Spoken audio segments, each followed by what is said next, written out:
You can easily tell who the hero of a video game is. They're the one on the box, usually with their back to you like you got there early to look at the box art and they're not ready yet. But though these guys get all the fame, spare a thought for the unsung heroes, the nobodies without whom nothing would get done, and those heroes wouldn't be able to be very heroic at all. So here's a salute to the little people finally getting the recognition we think they deserve, but also there are some spoilers ahead for the following games.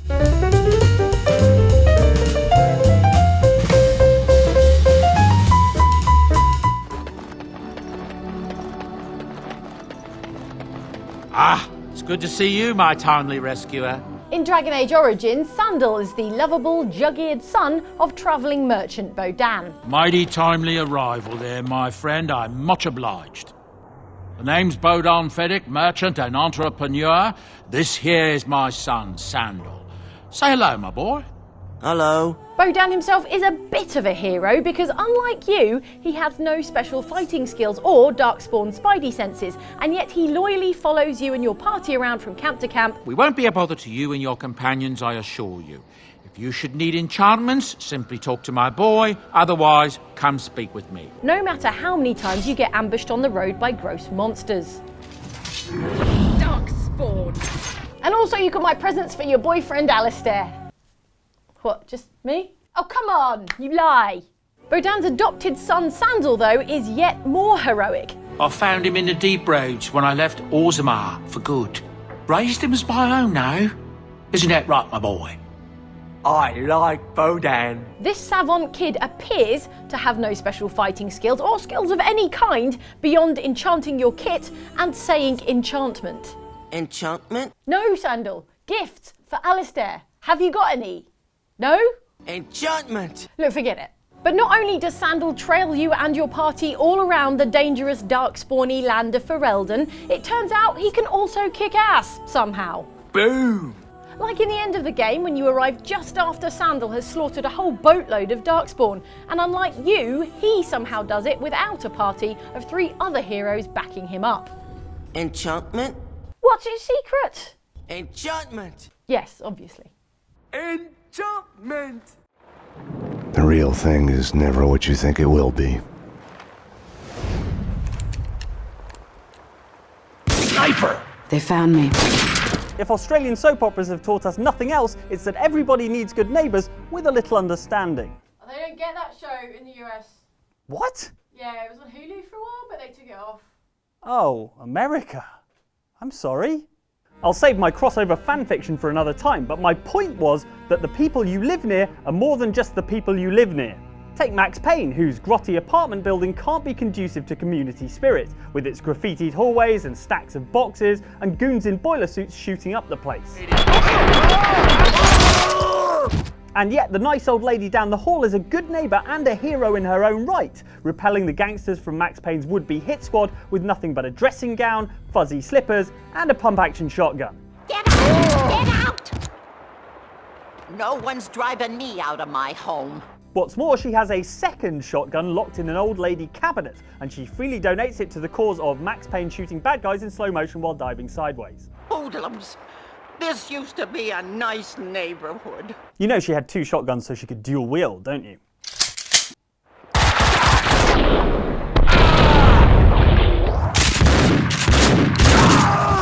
And that's when good neighbours become good friends. I don't get that show.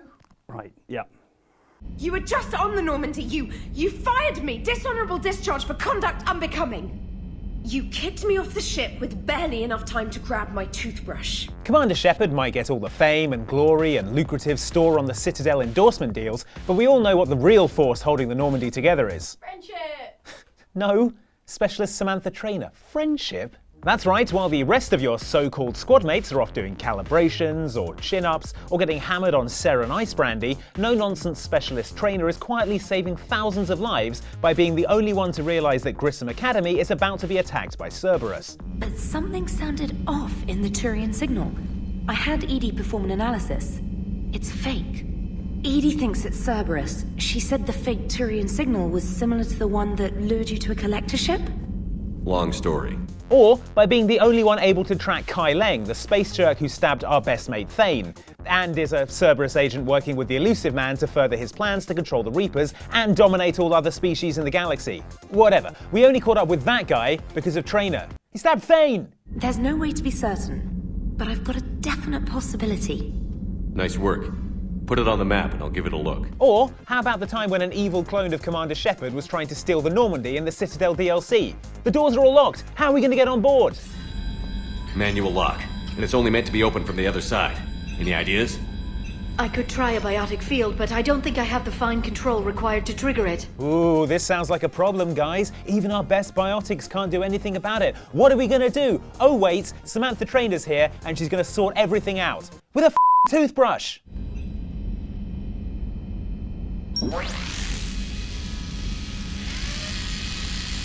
Just give Traynor her own game series already, where she saves the galaxy with her toothbrush and throws shade at established Mass Effect characters.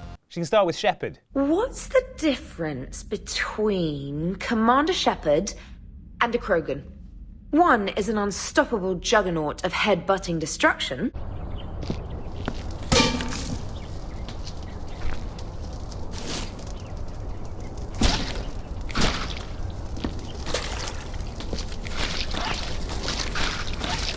Yeah. It's all very heroic, going around shooting bad aliens, dismembering bad aliens, and occasionally having your large intestine unspooled by bad aliens. But at the end of the day, someone's got to clean this mess up. And who do you think that is? Isaac Clarke? Amanda Ripley?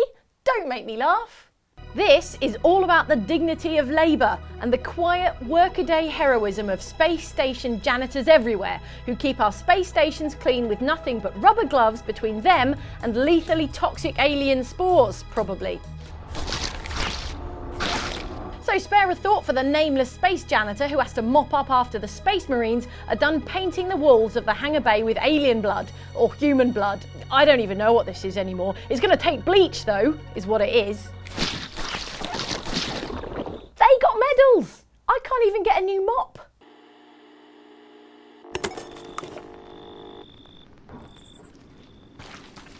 Boo. Where did you find this guy? Give me a break, Pete. Hey, I only work with professionals. In the Resident Evil 7 beginning hour demo, it is possible to get a good ending, in which you escape from the Baker family guest house without getting horribly murdered. The only reason you can do that is thanks to a guy called Clancy Javis. Clancy was a cameraman for the YouTube show Sewer Gators, a paranormal investigation show that is, for some reason, called Sewer Gators. These guys were planning to make an episode based on the Baker family's seemingly abandoned house, and so they turned up to do a rehearsal, which went about as well as you'd expect breaking into a haunted house in the middle of the night to go. Alright, new deal. We find Andre and we go. I mean, fuck this show. Despite finding himself in the middle of some kind of Texas Chainsaw Massacre nightmare, Clancy keeps his camera running up to and including the point where he discovers his producer's corpse and then is attacked by Jack Baker.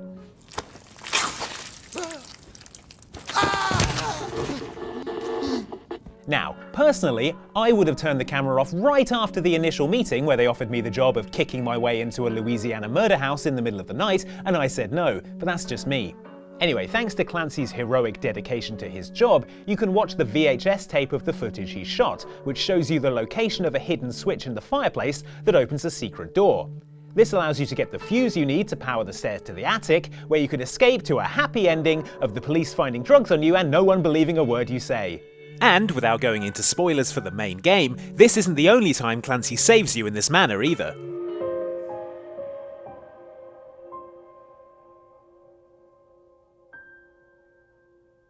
I'm not sure how Clancy's footage ended up on a VHS tape, seeing as he's filming it in 2017, but maybe this dilapidated rundown farmhouse has a VHS mastering station somewhere. I mean, is that any more far-fetched than a series of animal-themed locks? Exactly.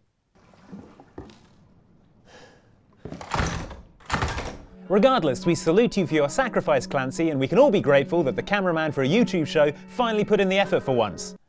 Oh, come on! I was only joking! Up into the unremitting battle, comrades! For Stalingrad!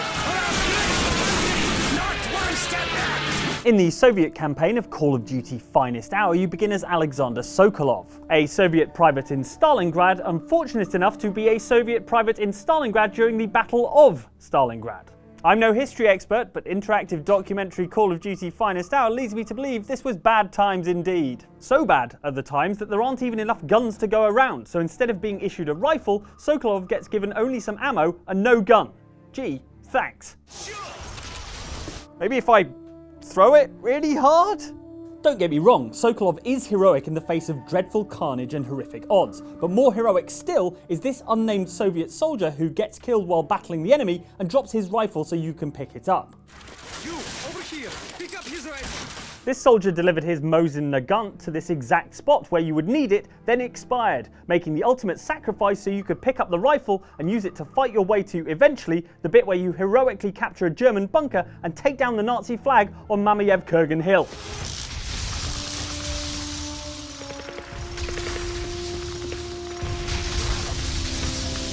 It wouldn't be your finest hour without that guy, is what I'm saying, because I don't think you can throw ammo that hard.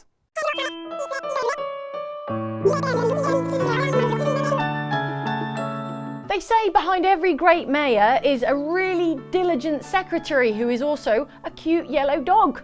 What? That's what they say. They're right as well, you know, because in Animal Crossing New Leaf, you become the all-powerful mayor of a town you just arrived in with no prior experience and no qualifications other than turning up on accidentally the right day. Funny story. That's how I got this job. Only kidding. It was blackmail.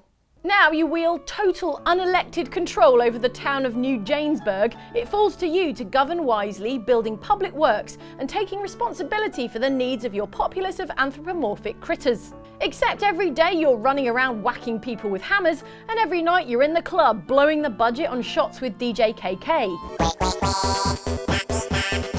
So it's just as well that Isabelle, the yellow dog in the adorable sweater vest, is the power behind the throne.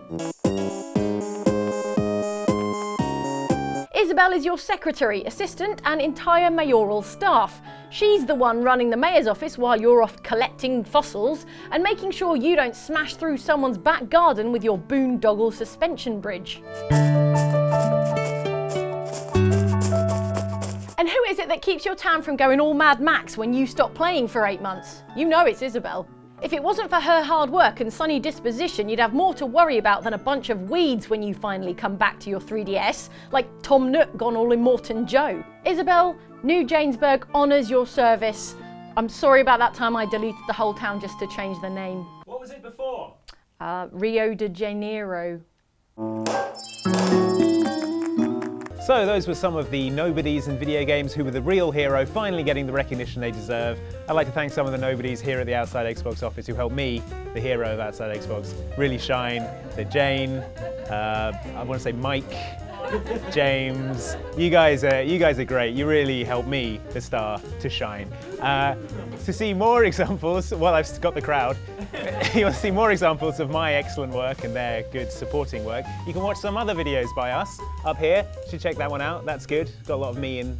That's what you're here to see. And under here, there's some new rising stars, Outside Extra. You can check them out. They're not as good as me, but they are still quite good. Wow, I'm not getting out of this studio alive. Thanks for watching, and we'll see you next time.